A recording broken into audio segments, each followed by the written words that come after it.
হজরত দাউদ আলাইহিসসালাম যখন ইন্তেকাল করেন তখন তার নবুয়াত ও বাদশাহীর কারণে হাজার হাজার মানুষ তার প্রতি শ্রদ্ধা জানাতে এবং জানাজায় অংশ নিতে সমবেত হন।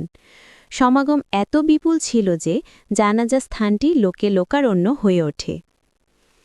হজরত সুলাইমান আলাইহিসসালামের দায়িত্ব ও অলৌকিক ক্ষমতা।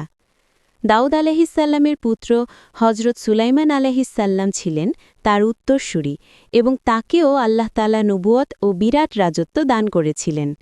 আল্লাহ তাকে জিন, মানুষ, পশু পাখি এবং বাতাসের উপর নিয়ন্ত্রণ করার অলৌকিক ক্ষমতা মুজিজা দিয়েছিলেন। পাখিদের দ্বারা ছায়াদান। যেহেতু সেদিন ছিল খুবই গরমের দিন এবং হজরত দাউদ আলাইহিসসালামের জানাজায় অংশ নেওয়া হাজার হাজার মানুষের উপর সরাসরি রোদ পড়ছিল, তাই হজরত সুলাইমান আলাইহিসসালাম একটি বিশেষ অলৌকিক ক্ষমতার প্রয়োগ করেন। তিনি আল্লাহ তাআলার অনুমতিক্রমে পাখিদেরকে আদেশ করেন। হজরত সুলাইমান আলাইহিসসালামের আদেশে অসংখ্য পাখি একত্রিত হয়ে আকাশের দিকে উঠতে থাকে।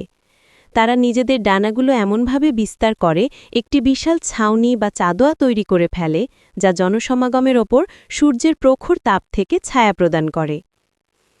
জনতার অভিযোগ ও পাখিদের ডানার পরিবর্তন। পাখিরা যখন ঘনভাবে ডানা বিস্তার করে ছায়া তৈরি করে তখন জনতা সাময়িকভাবে স্বস্তি পায়, কিন্তু ঘন ডানার ছাউনির কারণে বাতাস চলাচল বন্ধ হয়ে যায় এবং পরিবেশ আরও গুমট ও ভাবসা হয়ে ওঠে। ফলে সমবেত বনি ইসরায়েলের লোকেরা আবার অভিযোগ করতে শুরু করে যে গরমে হাঁসফাঁস করছে। তখন হজরত সুলাইমান আলাইহিসসালাম আবার পাখিদেরকে নির্দেশ দেন। এবার পাখিরা তাদের ডানার কিছু অংশ সংকুচিত করে বা কিছুটা ফাঁকা করে দেয়। এর ফলে উপরের সূর্যের তাপ থেকে ছায়াও বজায় থাকে এবং হালকা বাতাসও নিচে প্রবেশ করতে পারে। এভাবে তাদের কষ্ট লাঘব হয়। এই ঘটনাটির তাৎপর্য।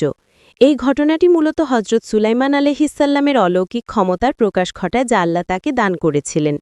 এটি দেখায় যে পিতার প্রতি সম্মান।